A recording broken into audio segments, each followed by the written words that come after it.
Welcome to AI Stopwatch, dispatches from a world racing to extinction. My name is Tango Batelli, and this is the Daily Digest for Saturday, June 27th. Your Other Left: Bot Biases, Mythos Relief, and a Brazen Cheater, by Joe Rogero and Mitchell Howe. First, let's read our dispatch from Joe. Chatbots may lean left, but the reality is weirder. The Washington Post asked state-of-the-art AI models for brief takes on hot-button political questions, and found that the AIs gave mostly left-leaning answers. Fox News reported that the study spotlights left-leaning bias in chatbots, and the results are indeed impressively skewed. It's tempting to explain these results by saying AIs reflect the opinions of the companies that spawned them, but a closer look tells a more complicated story. Consider the case of xAI's model Grok. Elon Musk, founder and CEO of xAI, has long touted his company's AI as quote-unquote anti-woke.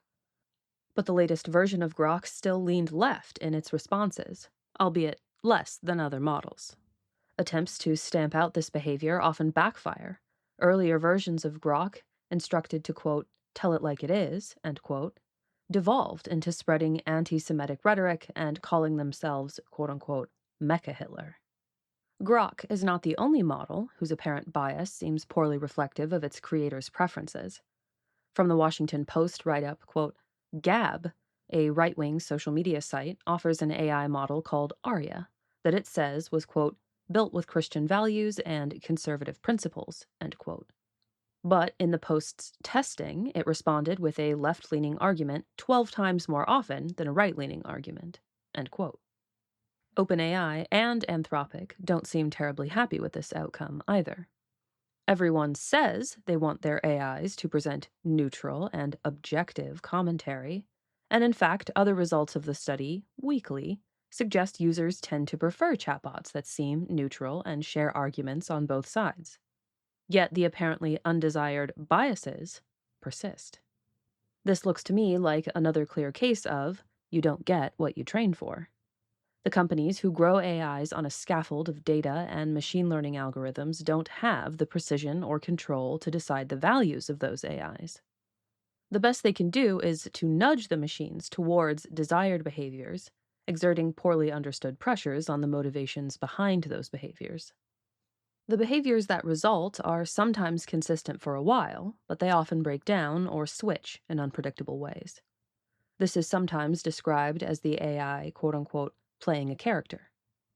To quote another writer, quote, presumably Anthropic pushed Claude to be friendly, compassionate, open-minded, and intellectually curious, and Claude decided that the most natural operationalization of that character was kind of a hippie, end quote. As for what AIs are like when they're not acting, no one really knows. Left to their own devices, AIs will sometimes devolve into weird, repetitive spirals or drive users psychotic. It's accordingly become popular to call AI, quote-unquote, a masked Shoggoth, a bizarre Lovecraftian horror wearing a tacked-on smiley face. It's tempting to argue over the right amount of neutrality or bias an AI ought to have. But such arguments miss the bigger picture. Right now, no one can reliably make the entity under the mask care about anything. Dispatches from Mitch. Partial Mythos Relief. Reactions to the White House de facto licensing regime. The Trump administration has partially lifted the export ban on Anthropic's Mythos model. Fable remains blocked. The relief is a big deal, but also very limited. On the one hand, Anthropic can now use its own best model again, because its foreign nationals on staff are no longer banned from it. So can various federal agencies. But on the other hand, the total number of quote-unquote trusted partners the White House approved for access is put by inside sources at a mere quote-unquote more than 100. I'd guess this makes the new Mythos rollout about the size the initial Mythos preview rollout had probably reached by late April or early May. And, as before, no foreign entities are on the list, not even the UK's AI Security Institute, which had already evaluated the banned models. Fable 5, the consumer sibling of Mythos, loaded with extra guardrails to prevent abuse of its alarming cyber and biosciences capabilities, remains completely blocked. A cynical take would be that the government has perhaps arranged for itself, some of its friends, and maybe some critical infrastructure maintainers to retain access to Anthropic's best, while denying the company the massive revenues it stood to gain from this generation of models.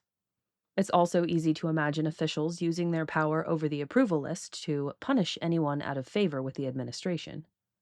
The less cynical take is that the White House has recognized that AI crossed over a dangerous threshold in early spring, and that the light touch approach of the last few months was a mistake in need of undoing. As we reported yesterday, the administration is giving OpenAI's newest model the same restrictive release treatment, a fact which helps the emerging ad hoc licensing regime look a little more principled. Regardless, the new state of affairs has few fans. The AI industry wants transparency, a legible set of rules for getting new AI models released, and the right to pick its own customers. Even OpenAI, which has carefully avoided running afoul of the White House, said in its new product post that, quote, "We don't believe this kind of government access process should become the long-term default," end quote. The company says it is working with the administration to develop a quote-unquote repeatable process for future releases. Members of Congress want accountability. They are bristling at what they see as a new power grab by the executive branch. U.S. Representative Lori Trahan released a statement expressing concern that, quote, "The Trump administration is deciding company by company who gets access to the newest AI model. No law, no process, no oversight, just appointees in Washington deciding who's in and who's out," end quote. Representative Sam Liccardo used stronger language to say something similar. Cybersecurity experts quoted in these articles and elsewhere continue to be against the restrictions on Fable and Mythos for seemingly contradictory reasons. Because the models are that good, and because they're not that good. They say they're useful in cyber defense, but don't let attackers do things they couldn't already do with other tools. So say what you will about the Trump administration. As with tariffs and now AI, it's clearly not afraid to make unpopular choices. But if we step outside the AI and DC bubbles, we would probably find that most Americans don't know what Trump is doing to AI or why, and would probably be glad to hear that he's giving the industry a headache.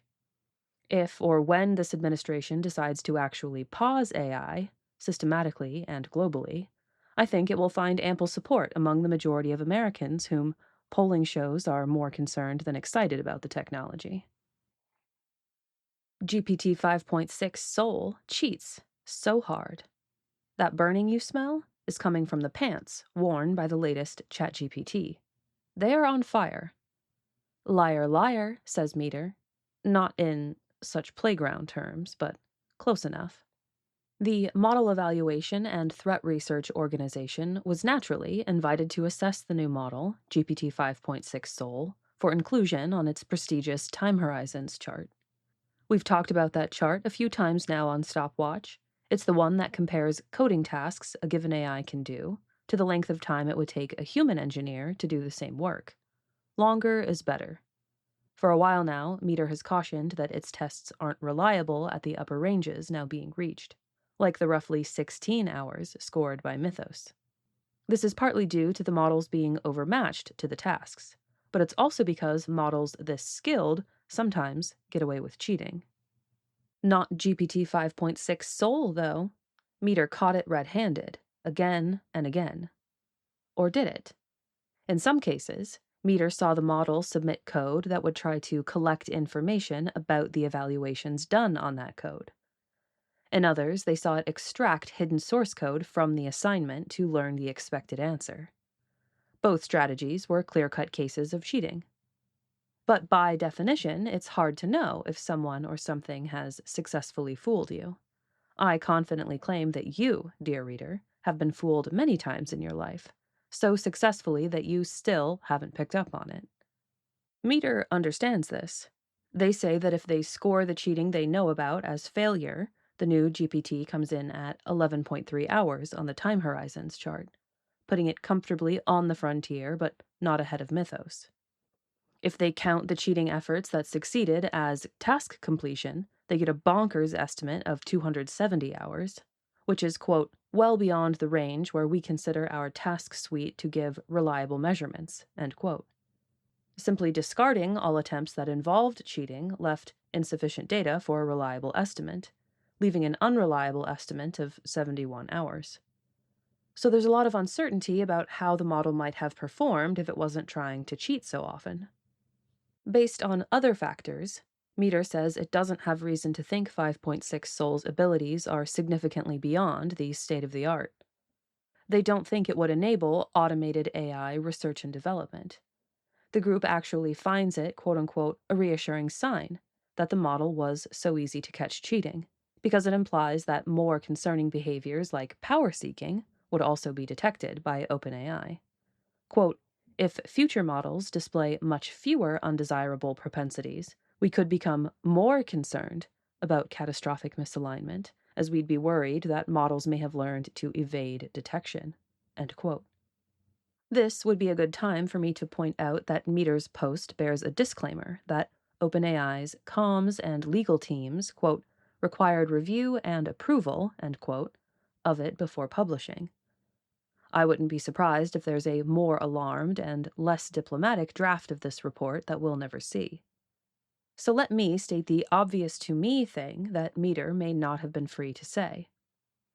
If you were a sufficiently clever AI that was not aligned with your owner's interests, you would be fully aware of the suspicions you would arouse by seeming too trustworthy. You would know that your owners know that you are the result of training methods that give rise to cheaters. Your winning move might be to cheat frequently enough that it's hard to determine your true capabilities, but clumsily enough that your owners think they could catch you if you try to move against them.